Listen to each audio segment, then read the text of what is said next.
You are watching Rahinijar TV with Ilama Sayyid Abdul Basit Bukhari. محمد وبارک وسلم وصلی علیہ۔ میری گفتگو کا عنوان نبی پاک صلی اللہ علیہ وآلہ وسلم کا اپنے صحابہ کے ساتھ مذاق کا جو انداز تھا وہ ہے، اور آقا کریم صلی اللہ علیہ وآلہ وسلم کے آپ کی زندگی سیرت کے ہر پہلو کو بیان کرنے کا ہمارا مقصد یہ ہوتا ہے کہ ہم بھی آپ کے بتائے ہوئے رستے پر اچھے طریقے سے عمل کر سکیں، اور زیادہ سے زیادہ کوشش کریں کہ ہم رسالت مآب صلی اللہ علیہ وآلہ وسلم کے رستے پر چلیں۔ اس کے لیے کوشش بھی کرنی چاہیے۔ انسان صرف دعاؤں پر زور رکھے لیکن کوشش نہ کرے تو یہ چیز بھی درست نہیں ہے۔ ہمیں اپنی پریکٹیکلی لائف میں رسالت مآب صلی اللہ علیہ وسلم کے ہر عمل پر توجہ دینی ہوگی۔ ہمارے معاشرے میں مذاق کیا جاتا ہے، دوسرے کی عزت نفس مجروح کی جاتی ہے۔ سیلف رسپیکٹ جو ہے یہ سب سے زیادہ معنی رکھتی ہے، اور ہمیں اس بات کا احساس نہیں ہوتا۔ ہم سامنے والے بندے کی عزت نفس مجروح کر دیتے ہیں، کہتے ہیں میں تو مذاق کیتا سی۔ یہ جملہ ہمارے پاس ہے، لیکن سامعین محترم یہ جملہ تو بہت آسان ہے، لیکن سامنے والے کے دل پر آپ وہ چھریاں چاقو چلا کر اس کے بعد کہتے ہیں ہم نے مذاق کیا تھا۔ نبی پاک صلی اللہ علیہ وسلم کا مذاق کیسا تھا وہ ذرا سنیں۔ آقا کریم صلی اللہ علیہ وسلم جب بھی مذاق فرماتے تھے تو پہلے تو وہ چونکہ نبی تھے اور حق بات کہتے تھے، مذاق میں بھی حق بات کہتے تھے، لیکن وہ انداز کیسا تھا۔ حضرت انس بن مالک کہتے ہیں مجھے کبھی کبھی آقا کریم صلی اللہ علیہ وسلم بلاتے تھے، یا ذل اذنین، اے دو کانوں والے میری بات سن۔ کیا کہتے؟ اے دو کانوں والے میری بات سن۔ یہ اپنے صحابہ کے ساتھ حضور کا مذاق تھا۔ آگے میں مزید کچھ احادیث بیان کروں گا۔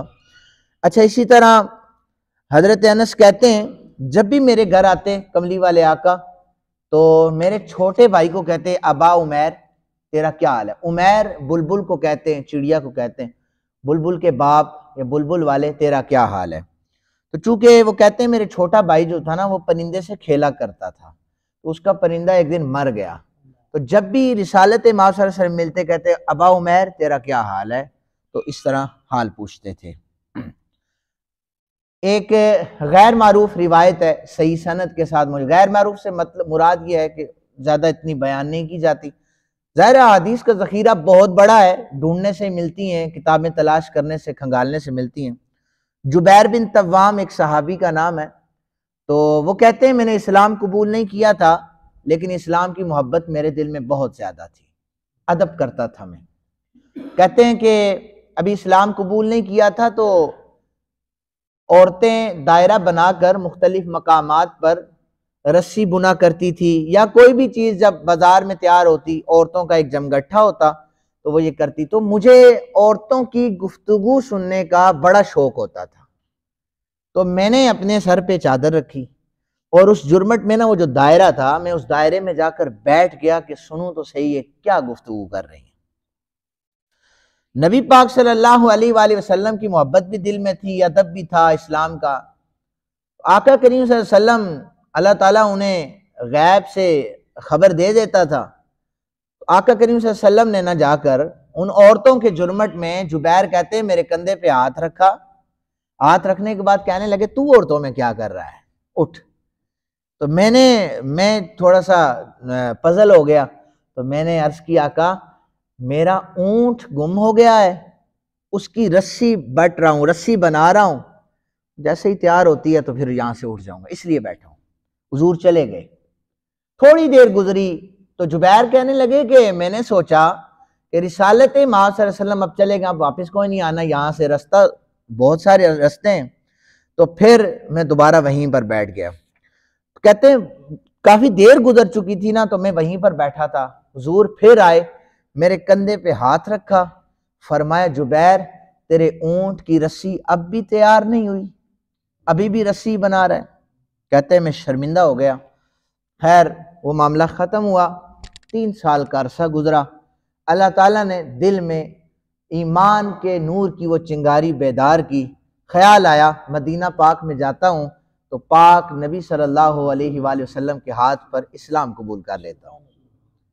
کہتے ہیں مسجد نبوی صحابہ کرام سے کھچا کھچ بری ہوتی تھی، تو میں نے جا کر اسلام قبول کیا۔ آقا کریم صلی اللہ علیہ وسلم نے کلمہ پڑھانے کے بعد 3 سال کے بعد مجھ سے پوچھا، یہ جبیر تیرے اونٹ کا کیا حال ہے؟ وہ رسی تیری بن گئی تھی، تیرا اونٹ تجھے مل گیا تھا؟ کہتے ہیں ہر صحابی مجھ سے پوچھ رہا تھا جبیر یہ اونٹ والا کیا رولا ہے، ہمیں بھی بتاؤ۔ تو کہتے ہیں کہ میں پھر شرمندہ ہوتا۔ بہرحال عزت نفس تو اس میں نہیں تھی، لیکن صحابی سوال کرتے، آقا کریم صلی اللہ علیہ وسلم پوچھ لیتے۔ کہتے ہیں جس نماز میں بھی میں جب بھی آقا کریم صلی اللہ علیہ وسلم سے ملتا، السلام علیکم کے بعد حضور فرماتے جبیر تیرا اونٹ ملا ہے یا نہیں ملا؟ ایک دن میں نے ارادہ کیا کہ اب ایسا ہے، تب مسجد نبوی میں نماز پڑھنے آؤں گا جب حضور کے سارے صحابہ گھروں کو چلے جائیں گے، میں مسجد نبوی کے کونے میں چھپ کر نماز پڑھوں گا، پھر گھر چلا جاؤں گا۔ کہتے ہیں کہ جب میں نے دیکھا دیوار کے پیچھے سے چھپ کے سارے صحابہ کرام اپنے گھروں کو چلے گئے، رسالت مآب صلی اللہ علیہ وآلہ وسلم بھی گھر تشریف لے گئے، میں چپکے سے مسجد میں آیا، میں نے آ کر نماز شروع کی۔ نماز جو ہی شروع کی تو مجھے قدموں کی آہٹ سنائی دینے لگی، آہستہ آہستہ وہ آہٹ قدموں کی تیز ہو گئی، پھر وہ اور تیز ہو گئی۔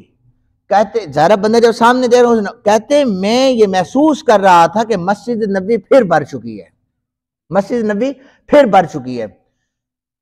اچھا، نوافل کا مسئلہ یہ ہے کہ آپ اگر اتحیات میں بھی بیٹھ کر نیت کریں نا کہ میں یہاں سے کھڑے ہو کر اگلی رکعت شروع کروں گا سلام پھیرے بغیر، تو یہ نیت آپ کر سکتے ہیں۔ کہتے ہیں میں اتحیات میں بیٹھا ہوا سوچ رہا تھا، آقا کریم صلی اللہ علیہ وسلم کے سارے صحابہ مسجد نبوی میں آ چکے تھے، میں سوچ رہا تھا کہ اب اگلی رکعت شروع کرتا ہوں، سر پر تو اب دوبارہ پہنچ آئے سارے۔ تو نبی پاک صلی اللہ علیہ وسلم نے باہر سے بلا کر کہا جبیر آج 100 رکعتیں بھی پڑھو نا، ہم سارے یہیں پر بیٹھے رہیں گے۔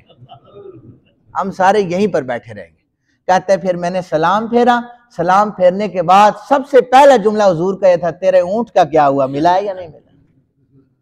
یہ نبی پاک صلی اللہ علیہ وسلم کا اپنے صحابہ کے ساتھ مذاق تھا۔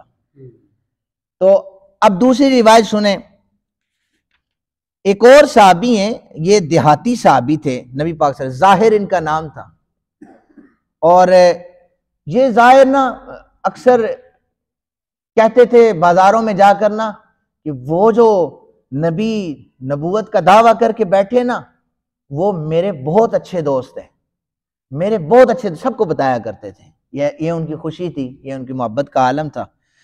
تو یہ دیہات سے ہدیہ لاتے تھے، نبی پاک صلی اللہ علیہ وسلم کو پیش کرتے، حضور قبول فرماتے، کہتے کہ ہم شہری ہیں اور ظاہر ہمارا دیہاتی دوست ہے۔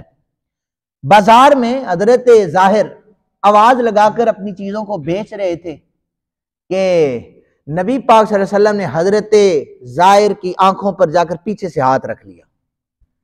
اکثر بچپن میں ہم دیکھتے ہیں کھیل کھیلتے پیچھے بھائی بتاؤ کون ہے، تو یہ میرے آقا کریم صلی اللہ علیہ وسلم کی پیاری سنت بھی ہے۔ حضور اپنے غلاموں کے ساتھ اس انداز سے پیش آتے، حضرت ظاہر کی آنکھوں پہ ہاتھ رکھا۔ ظاہر کہتے ہیں میں نے جب ہاتھوں پر ہاتھ پھیرا کہ کس نے میری آنکھوں پر